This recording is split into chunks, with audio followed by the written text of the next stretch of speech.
All right, let's dive right into this explainer. Today, we're decoding the dual-engine mechanics of scaling a hyper-ambitious company like SpaceX. We're going to look closely at a dynamic that is absolutely essential for taking massive leaps in any industry.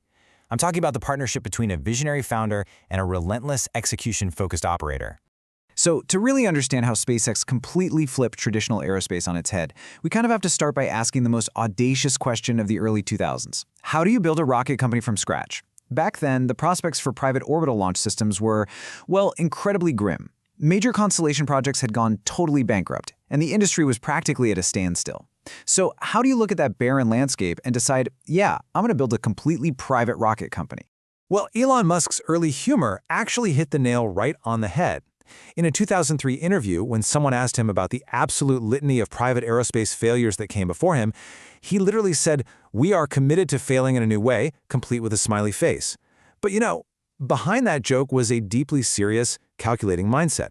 He wasn't ignoring the past, he was actively studying it to make sure SpaceX wouldn't repeat the exact same fatal mistakes.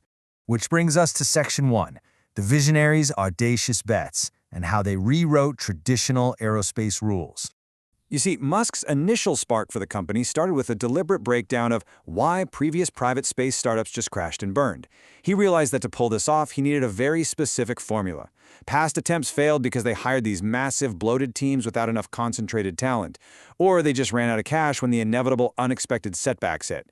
Or even worse, they banked their entire business model on sci-fi tech that literally hadn't been invented yet.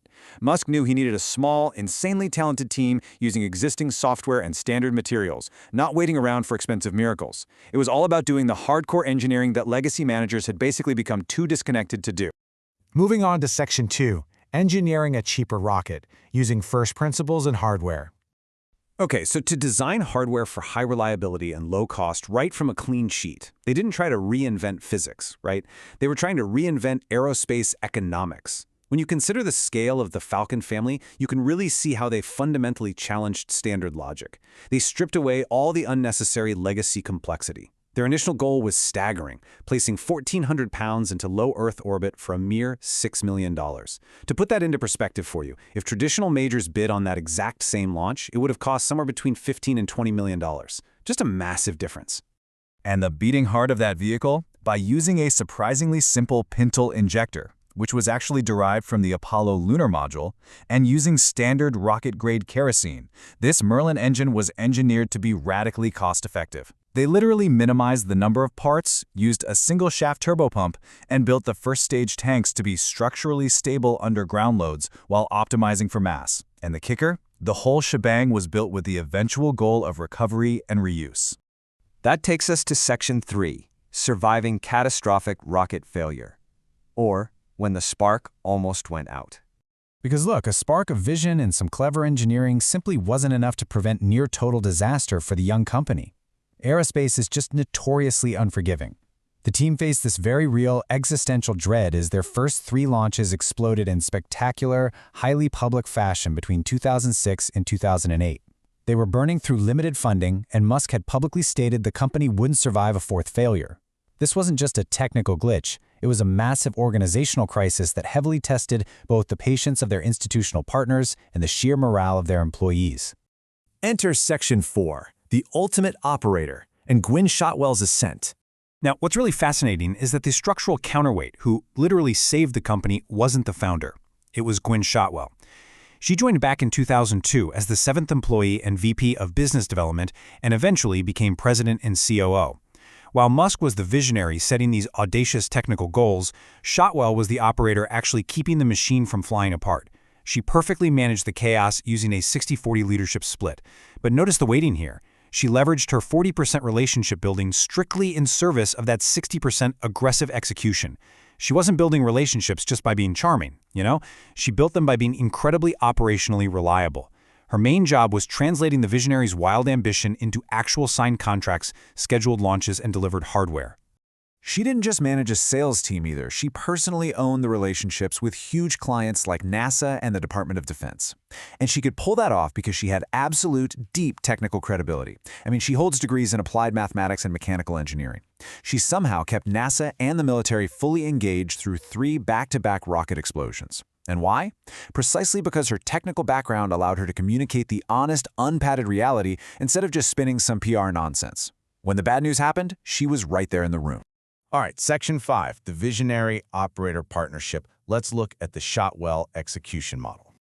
This execution model is all about structural balance. It provides a highly actionable leadership framework that you can actually apply to your own organizational bottlenecks right now.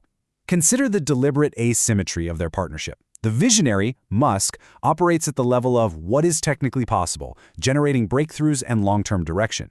Meanwhile, the operator, Shotwell, operates at when do we deliver? She owns the cadence and the trust.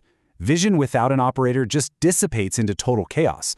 But an operator without a vision, well, they're just running a highly efficient factory with absolutely nothing worth building.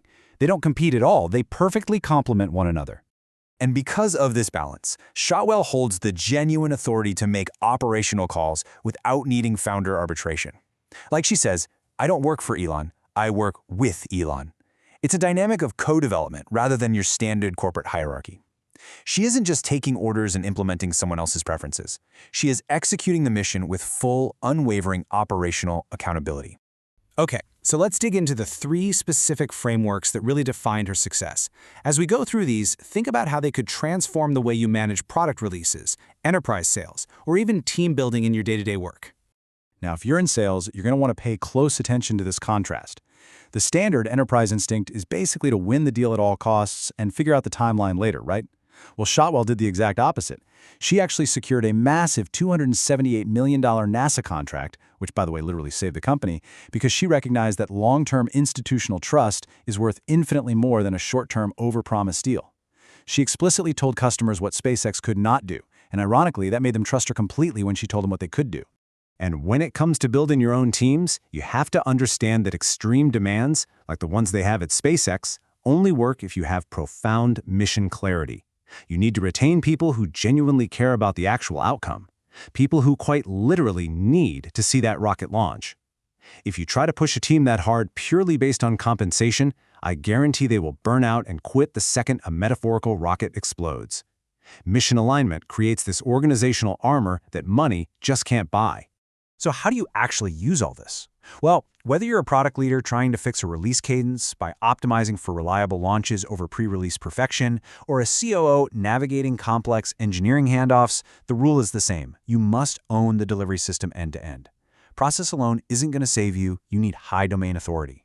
And if you're a CEO listening to this, take a really hard look at your team. Do you have a true operational counterpart, or do you just have a reporting structure of piecemeal implementers? For those of you running high-scale visions in your own companies, implementing tools that give you a single pipeline view across deals and workflows is incredibly important. You need platforms, like Rework, for example, that integrate CRM and WorkOps to expose honest delivery dates before your sales team can overpromise them. That's exactly how you turn operational credibility from just a personality trait of a great leader into a repeatable, scalable, and genuinely energized system across your entire organization. Ultimately, if you want to scale an audacious vision in any industry, you have to look closely at your own organization and ask yourself this definitive question. Does your visionary have a true operator to turn their sparks into a reliable combustion engine? Because, let's face it, a spark is just a brief flash of light, but pair it with the right engine, that can take you all the way to orbit. Thanks for joining me on this explainer. Now go look at your own teams and figure out who is setting the vision and who is actually running the machine.